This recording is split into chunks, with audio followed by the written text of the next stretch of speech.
ओम श्रीमन नारायण। श्री विष्णु पुराण छठा अंश पहला अध्याय। कलि धर्म निरूपण। श्री मैत्री जी बोले, हे महामुनि, आपने सृष्टि रचना, वंश परंपरा और मानवताओं का स्थिति का तथा वंशों का चरित्रों का विस्तार से वर्णन किया। अब मैं आपसे कल्पातना में होने वाला महाप्रलय नाम का संसार के उपसंहार का यथावत वर्णन करना सुनना चाहता हूँ। श्री परशुराम जी बोले, हे मैत्री, कल्पांत के समय प्रकृत प्रलय में जिस प्रकार जीवों का उपसंहार होता है वहाँ सुनो।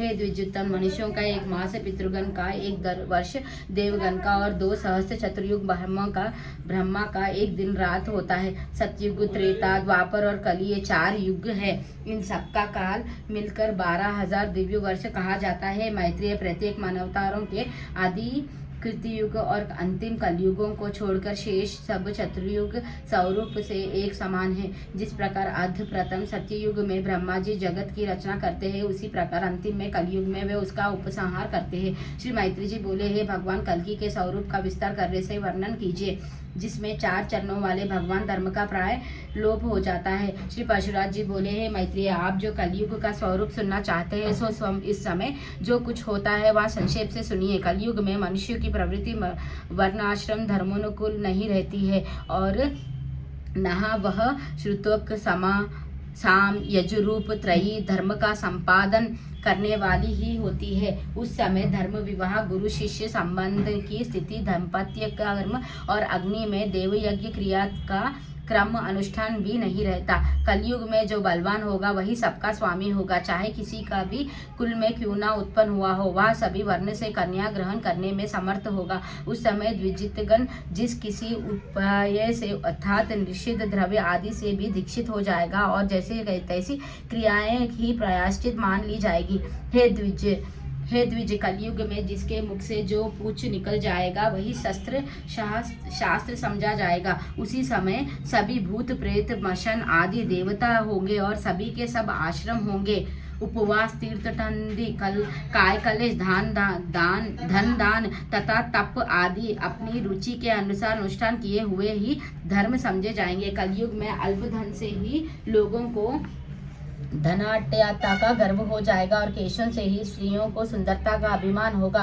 उस समय सुवर्ण, मणि, रत्न और वस्त्रों के क्षीण हो जाने से स्त्रियां केश कल्पों से ही अपने को विभूषित करेंगी। जो पति धनहीन होगा उसे स्त्रियां छोड़ देगी। कलयुग में धनवान पुरुष ही स्त्रियों का पति होगा। जो मनुष्य चाहे वह कितना हो निंदान हो, अधिक धन देगा, वही लोगों का स्वामी होगा। यह धन धान का संबंध ही स्वामित्व का कारण होगा। कुलीनता यही कली में सारा द्रव्य संग्रह घर बनने में ही समाप्त हो जाएगा, दान पुण्य आदि में नहीं। बुद्धि धन संचय में ही लगी रहेगी, आत्मज्ञान में नहीं। सारी संपत्ति अपने उपभोग में ही नष्ट हो जाएगी, उससे अतिथि सत्कार आदि ना होगा। कलिकाल में स्त्रियां सुंदर पुरुष को कामना से स्वच्छचरिणी से होगी तथा पुरुष अन्योपर्जित धन के इच्छुक होंगे। हे द्विज, कलयुग में अपने सहोदर को प्रार्थना करने पर भी लोग एक एक दमड़ी के लिए भी स्वार्थ हानि नहीं करेंगे।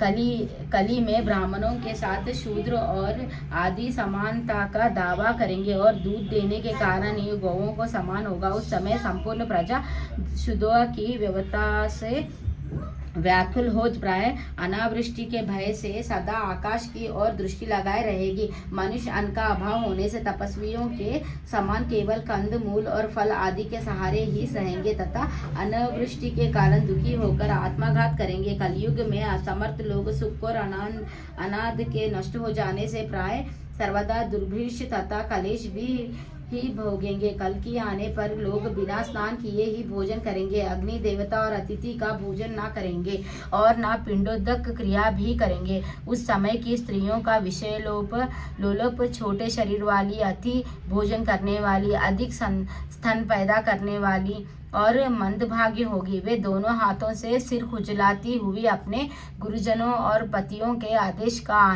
अनादर पूर्वक खंडन करेगी। कलयुग की स्त्रियां अपना ही पेट पालने में तत्पर, शोध चितवाली, शरीर की सोच से हीन तथा कटु और मिथ्य भाषण करने वाली होगी। उस समय की कुलंगनाएं निरंतर दुष्चरित्र पुरुषों की इच्छा रखने वाली एवं दुराचरणी होगी तथा पुरुषों के साथ असभ्य व्यवहार करेगी। ब्रह्मचरीगण वेद की व्रत आदि से हीन रहकर ही वेद ध्यान करेंगे तथा गृहस्थांगन ना तो हवन करेंगे और ना सत्पात्र को उचित दान ही देंगे। वानप्रस्था बन के कंद मूलिदों को छोड़कर ग्राम्य भोजन को स्वीकार करेंगे और सन्यासी अपने मित्रादि की स्नेह बंधनों में ही बांधे रहेंगे। कलयुग के आने पर राजा लोग प्रजा की रक्षा नहीं करेगा बल्कि कर लेने के बहाने प्रजा को ही धन छीनेगा। उस समय जिस के पास बहुत सी हाथी घोड़े और रथ होंगे वहाँ ही राजा होगा तथा जो शक्तिहीन होगा वहाँ ही सेवक होगा।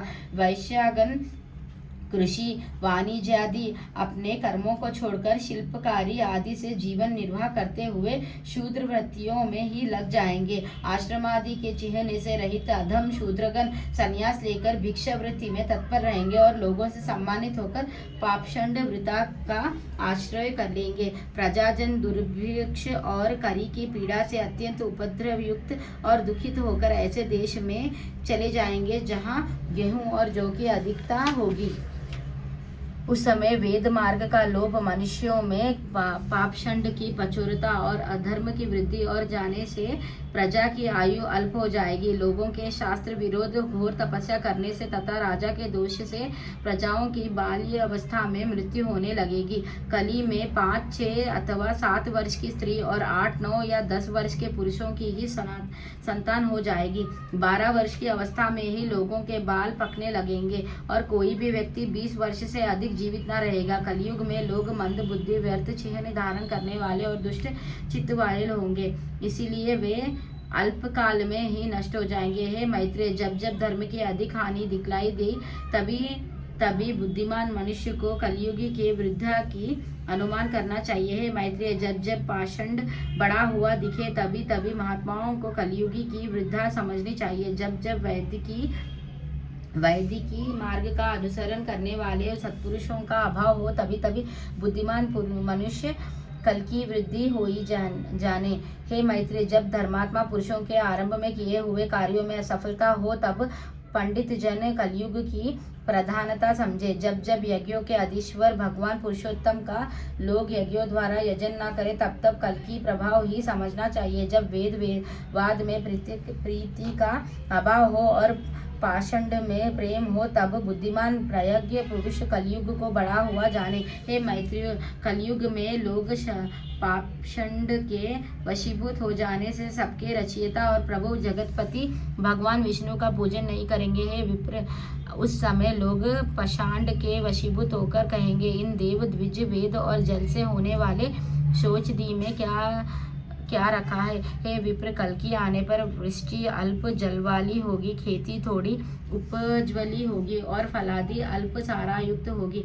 कलयुग में प्राय सन के बने हुए सबके वस्त्र होंगे, अधिकतर शम की वृक्ष होंगे और चारों वर्ण बहुधा शूद्रव्रत हो जाएंगे। कल की आने पर धान्य अत्यंत अनु होंगे, प्राय बकरियों का ही दूध मिलेगा और उशीर ही एकमात्र अनुलेपन होगा। हे मुनिश्रेष्ठ, कलयुग में सास और ससुर ही लोगों के गुरुजन होंगे और हृदय हरिणी भार्या तथा साले ही सहोदर होंगे। लोग अपने ससुर के अनुगमी होकर कहेंगे कि कौन किसका पिता है और कौन किसकी माता। सब पुरुष अपने कर्म अनुसार जन्माते मरते रहते हैं। उस समय अल्पबुद्धि पुरुष बारंबार वाणी, मन और शरीर आदि के दोष के वशीभूत होकर प्रतिदिन पुनः पाप कर्म करेंगे। शक्ति, शौच और लज्जहीन पुरुष को जो दुख हो सकते हैं, कलयुग में वे सभी दुख उपस्थित होंगे। उस समय संसार के स्वाध्याय और वष्टाकरा से हीन तथा स्वधा और स्वाहा से वर्जित हो जाने से कहीं कुछ